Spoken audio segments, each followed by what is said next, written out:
referencia pues, a sufrir un sepsis o a una sepsis pues, ya en un adulto. Puntualizar sobre todo cambios a nivel de la epidemiología, algunas definiciones que habría que comprender desde un inicio, factores de riesgo también maternos, etiología. Vamos a hacer el abordaje en las pacientes, qué scores podemos utilizar para este tratamiento y los objetivos que tenemos en el tratamiento. La importancia pues, de un abordaje de sepsis materna pues, es su epidemiología. Cada año alrededor de 20 a 30 millones de personas presentan sepsis en general y de estas 5.2% corresponde a una sepsis materna. A nivel mundial entonces la tercera causa de muerte, únicamente precedido por hemorragia obstétrica y las enfermedades hipertensivas del embarazo. Corresponde también al 15% de los ingresos a unidad de cuidados intensivos y presenta una incidencia entre 240 y 300 casos por cada 100.000 habitantes. Ya en un artículo es de la Sociedad Materno-Fetal, no hay como tal mucha información sobre sepsis materna de pues, organizaciones o asociaciones como importantes. Sin embargo, la Sociedad Materno-Fetal, avalado por la ACOG, avala pues, esta epidemiología y algún restante de la información que les voy a dar, donde ya se reporta que en Estados Unidos pues, ya es la segunda causa de muerte. Representa el 13.9% de todas las muertes asociadas al embarazo y el 63% de estos pues, fallecimientos corresponden a deficiencias en la atención médica, desde deficiencias en el diagnóstico, así como en el retraso del tratamiento antibiótico. Lo vamos de buena manera a comentar más adelante, pero pues un retraso en el inicio de antibiótico en un paciente con sepsis de choque séptico, por cada hora aumenta alrededor de 7.6% la mortalidad. Y hay un aumento anual entre 9.1 y 10% respecto a las incidencias, una mortalidad pues variante, también dependiendo el país, entre 1.4 hasta 7.7%. Respecto a las definiciones, pues ya sabemos la definición de sepsis como tal, que es una disfunción orgánica, que es potencialmente mortal, que es causada por una respuesta desregulada del huésped a una infección. Y un choque séptico, pues lo vamos a definir como sepsis más hipotensión persistente que requiere vasopresor para medias superiores a 65 o un lactato mayor de 2 a pesar de una reanimación. Con volumen, igual lo vamos a discutir más adelante, así como en la paciente embarazada, pues los cambios se pueden tener respecto al lactato. Y la sepsis materna, ya según la OMS, pues, se define como es una afección potencialmente mortal, que es a causa de una disfunción orgánica causada por una infección en el embarazo, parto, puerperio o posteriormente a un aborto. Previamente se tenía el concepto entre una sepsis puerperal, una sepsis obstétrica, pero actualmente se opta por englobarlos así con una sepsis materna. Los factores de riesgo, los principales, pues ya las pacientes mayores de 35 años, también el hecho de que hayan tenido cesáreas previas, cesáreas de urgencia, lo que más aumenta el riesgo, pacientes con obesidad, desnutrición y anemia. Y entre otros, pues la si tiene antecedente de preeclampsia, hemorragia posparto y otros factores como la ruptura de membranas prolongada, más de 5 tactos vaginales durante pues, el trabajo de parto, que haya requerido revisión anual de cavidad uterina, uso previo de antibióticos, generalmente previo a la resolución del embarazo 2 semanas, pues entre otros son los factores de riesgo para una sepsis materna. Para entender pues cierta parte del abordaje, tenemos que recordar, ya los conocemos, sobre los cambios fisiológicos que tiene una mujer embarazada, los cuales tenemos que entender que por excelencia un embarazo es un estado de un volumen circulante pues expandido. Hay un aumento del gasto cardíaco y hay generalmente una vasodilatación periférica. Por ende, sobre todo en el segundo trimestre del embarazo, hay disminución de la presión arterial media. Sí hay un aumento de la frecuencia cardíaca, pero es mayor la disminución de las resistencias vasculares sistémicas. Hay un aumento de la frecuencia respiratoria, se habla en que sea entre 1 y 2 respiraciones por minuto. Junto con esto, pues una disminución en el PCO2 y también un aumento en la presión arterial de oxígeno. También hay un aumento en los leucocitos, generalmente con un aumento gradual por cada trimestre del embarazo, y también hay un estado con un aumento de la tasa de filtrado glomerular. Entonces, si se fijan y utilizamos como los scores para sepsis que tenemos como SOFA, como el Quick SOFA, pues pues una paciente embarazada pudiera darnos más de 2 puntos en un estado fisiológico. Entonces, por eso es importante puntualizarlo. La fisiopatología, pues ya la conocemos, para irnos rápido, no cambia. Finalmente es una respuesta por las toxinas del patógeno, activación ya de complemento, activación también de marcadores y de factores procoagulantes, factores proinflamatorios. Generalmente nos lleva a una insuficiencia multiorgánica, ya sea por la insuficiencia tisular, por una vasodilatación, extravasación de líquidos, también estado de inmunosupresión, finalmente lesión endotelial y pues trombosis vascular que nos puede generar necrosis hasta una SEIDE. Prácticamente esto no se modifica. Etiológicamente se pueden dividir las causas como obstétricas y no obstétricas, y a su vez pueden ser preparto o posparto. Dentro de las obstétricas, anteparto, un aborto séptico y la corioamnionitis. Posparto, ya hablamos de endometritis e infecciones de la herida quirúrgica. Y no obstétricas pueden ser infecciones de vías urinarias, pueden ser neumonías, tanto adquiridas en la comunidad como asociadas a los servicios de salud, apendicitis e infecciones gastrointestinales son los principales causales. Respecto a los patógenos, pues la estadística no miente, se identifica en el 64% de los casos el patógeno, se identifica el origen de la infección en 74% de los casos y es indeterminado entre 16 y 26%. Y en los fallecimientos se identifica que el 15% es a raíz de una infección polimicrobiana. Tenemos bacterias comunes como el estreptococo beta hemolítico de grupo A y el coli, esos son los principales agentes. También tenemos otros como Klebsiella pneumoniae, Staph aureus, Proteus, Streptococcus pneumoniae, ya todos a pues la patología que esté causando el estado de sepsis. También se puede dar por bacterias no comunes como Haemophilus influenzae, Listeria monocitógenos, y virus, pues ya sabemos, SARS-CoV-2, virus de la influenza, varicela zoster, herpes simple virus, citomegalovirus. Tanto la clínica también se va a dar por lo que estemos hablando. Si hablamos de una neumonía, si hablamos de una corioamnionitis, si hablamos de un aborto séptico, pues la clínica pues es muy variante. Lo importante pues es el abordaje, que también va a variar. Donde, pues primero, pues una biometría hemática, pues de base. Respecto a los cultivos, ya previamente al inicio del tratamiento antibiótico, y lo que se recomienda es no policultivar a los pacientes. Tenemos que tener una sospecha diagnóstica para realizar un cultivo y en el peor de los casos, en encontrarlo, pues ya podemos policultivar. El lactato puede estar aumentado incluso, que su pico máximo es durante el trabajo de parto. Entonces, puede llegar a incluso a 4 o mayor. Entonces, no es como un indicador como tal, se debe de individualizar de acuerdo al riesgo de la paciente. Pruebas de función renal y hepática, tiempos de coagulación, procalcitonina y proteína C reactiva, pues muy discutido. Sobre todo la procalcitonina, algunas bibliografías te dicen que te orienta para el inicio de antibióticos, otra que te dice que vas, digamos, por buen camino, y otro para suspender o desescalar los antibióticos de acuerdo a disminución en el 80% de las cifras. Pues la podemos solicitar, podemos tener una procalcitonina basal y ya posteriormente, después del tratamiento antibiótico, valorar pues eso, prácticamente si vamos bien. Y pues los scores pronósticos, tanto para evaluar la mortalidad, como evaluar en dónde debe ser tratada la paciente, como para realizar el diagnóstico.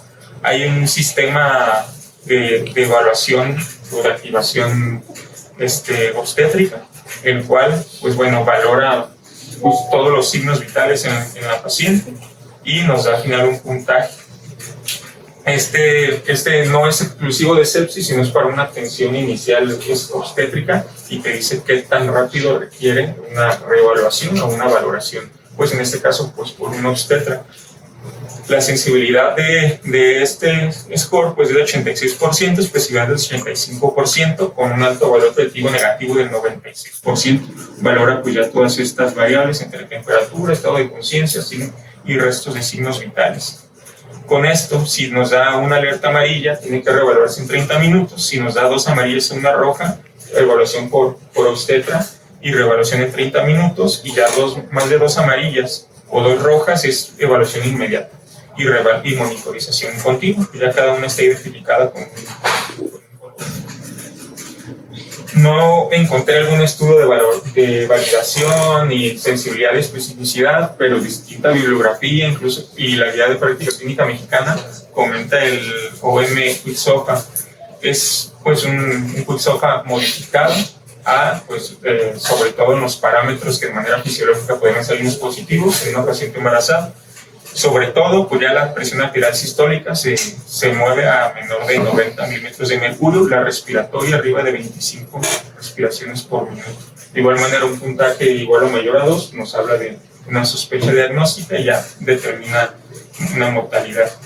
Ya el OM SOFA también nos modifica algunos valores, de igual manera desde la PAPI, ya que sea menor de 400, las plaquetas menor de 150, hay principalmente modificación en bilirrubinas y sobre todo en la creatinina por estar por un aumento de la tasa de filtrado glomerular. De igual manera, más de 2 puntos o un aumento agudo de 2 puntos ya nos indica un estado de sepsis.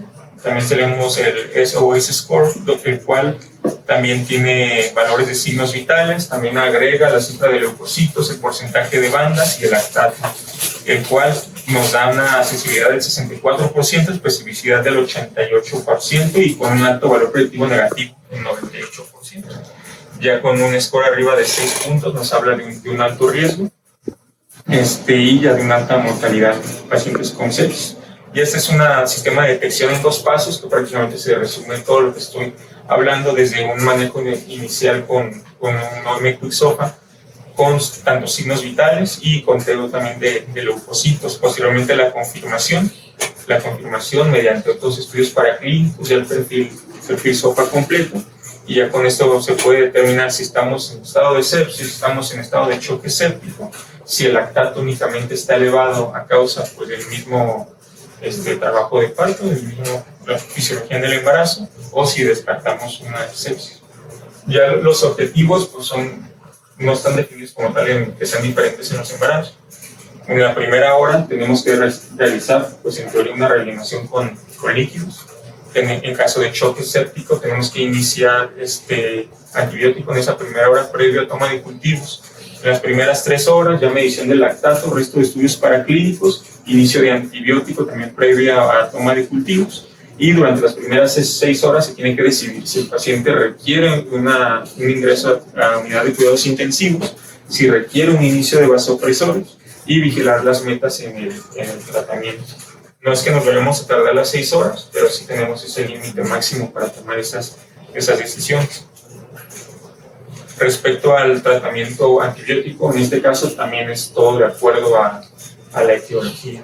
Si hablamos de una neumonía adquirida en la comunidad, sabemos que de igual manera pues prácticamente es el esquema de la ITSA, o sea, beta-lactámicos, y en caso de sospechar de atípicos, pues ya podemos agregarlo con doble esquema ya junto con los macrólidos. En caso de una neumonía asociada a los servicios de salud, valoramos si es de riesgo bajo o alto, donde ya el riesgo bajo podemos utilizar ceftriaxona, alpizubactam, también carbapenémicos. Ya si el riesgo es alto, tenemos que hacer doble cobertura, también con antibióticos pues antiseudomonas, como quinolonas y aminoglucosa. En poliomielitis podemos utilizar ampicilina y gentamicina, también podríamos agregar cobertura anaerobia.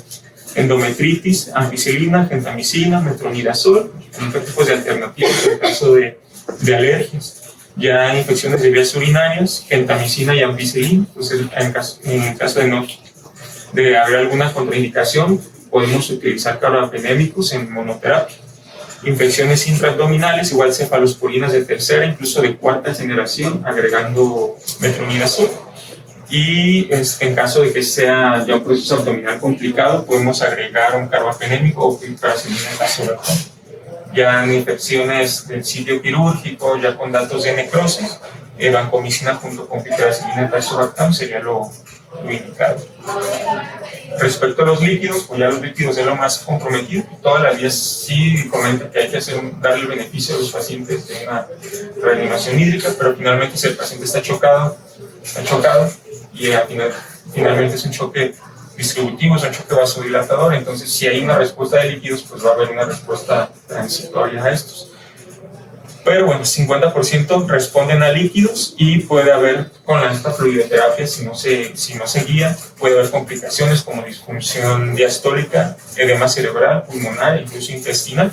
La surviving sepsis, ya sabemos, indica manejo de 30 mililitros por kilo en las primeras 3 horas. La guía de la Sociedad Materno-Fetal de 1 a 2 litros durante las primeras 3 horas. La realidad es que hay que dirigir, o sea, que podemos hacer pruebas intrínsecas de respuesta a volumen, podemos hacer pruebas extrínsecas, donde puede variar la presión de pulso, elevación pasiva de extremidades inferiores, y podemos utilizar ultrasonografía, tanto valorar si el paciente ya tiene datos a nivel pulmonar de sobrecarga, o podemos valorar el índice de contractilidad o distensibilidad de acuerdo a la ventilación del paciente a nivel de vena cava. Ya con eso valorar si se pudiera beneficiar de líquidos o no retrasamos el vasopresor. Se ha documentado también que disminuye mucho la mortalidad en un vasopresor temprano. O sea, sería hacer pruebas dinámicas, sí. Hacer un cálculo de ITB que aquí se tiene el recurso o en muchas terapias se tiene el recurso y ver si hay respuesta de ITB porque teóricamente la elevación de extremidades inferiores funciona como una autotransfusión. Ya han visto 300 mililitros de sangre que se transfunden, que regresan teóricamente al corazón, para incrementar el índice o la integral velocidad del tiempo de los pacientes. ¿Y esa prueba pues no lo va a tener? Ya lo puedes catalogar como respuesta a volumen, porque es distinto tolerancia a volumen y respuesta a volumen. No es lo mismo. Sí, no porque te tolere el volumen significa que se va a ver beneficiado. Pues, o sea, y si no retrasen la norepinefrina, porque hay gente que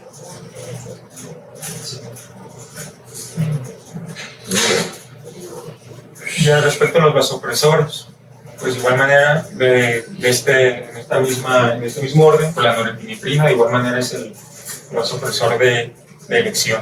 Dosis de 0.05 a 1 microgramo kilo minuto. Posteriormente, en caso de que no haya respuesta, de que lleguemos a dosis, también se discute si es una dosis de norepinefrina de 0.2 o 0.25. Ya vamos a estar bajo un choque séptico refractario. Podemos agregar la vasopresina, dosis de 0.01 a 0.04 unidades minuto. Ya en caso de que haya una disfunción cardíaca y una hipoperfusión persistente, pues podemos agregar un tercer vasopresor, en este caso la epinefrina, o podemos utilizar la dobutamina junto con esto, ya en el término de un choque séptico refractario, igual manera la dosis. Tiene algunas contraindicaciones la dobutamina en pacientes que tienen pérdida de resistencia vascular específica. No los conozco. Porque el efecto que tiene la dobutamina a nivel periférico no es vasoconstrictor, la dobutamina es vasodilatador.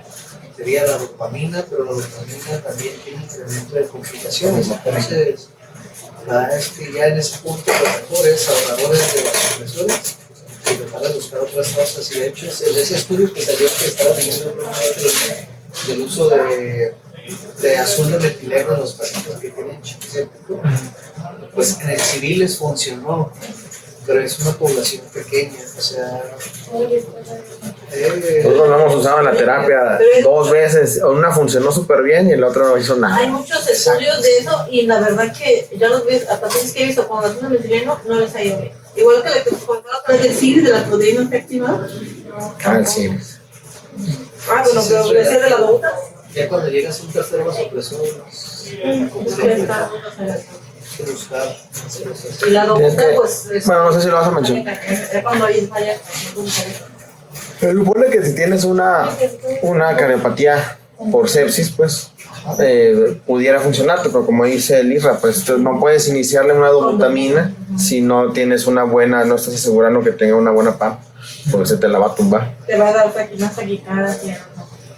De hecho, también nos pasó que una R de cardio se ahuevó a poner dobuta y ¡pum! Se tumbó el paciente. Estaba hipotenso. Dijo, no, es que le hizo un rastreo. No, sí, va a ocuparlo. Trae falla de bomba. Y pácateles que le aturra la aguja y valió gorro. Del choque estático refractario, hermano, está perfecto eso, porque mucha gente luego lo toma a punto 3, pero se pone que a punto 2 para arriba ya tienes que empezar a hacer tu checklist. Y como dice el ISRA, pues tienes que empezar a ver por qué te están pegando las aminas. No sé si lo has mencionado ahorita, a lo mejor. No sabemos un estado de acidosis. Acidosis, calcio, a veces les falta calcio. Hormonas tiroideas también pueden ser, son las cositas que va checando, por eso no te está pegando. Ya junto con esto, pues, también iniciamos el esteroide, la elección de hidrocortisona, 200 miligramos IV por día dividido en 4 dosis, son 50 miligramos cada 6 horas, y durante 7 días pues también está debatido si se tiene que prolongar. No, también dice que no interfiere en caso de que también estemos pensando en un esquema de maduración pulmonar. Seguimos el esquema de maduración en conjunto con la hidrocortisona. La tromboprofilaxis, porque el riesgo de un tromboembolismo venoso es del 37%. Tiene recomendación 1B en embarazo o posparto más un choque séptico. Y se prefiere el uso de heparina de bajo peso molecular. En este caso, la elección es la enoxaparina. Y a las dosis ya comentadas, que ya las hicimos en esta ley. ¿Cómo debe ser la monitorización? Pues ya de la paciente,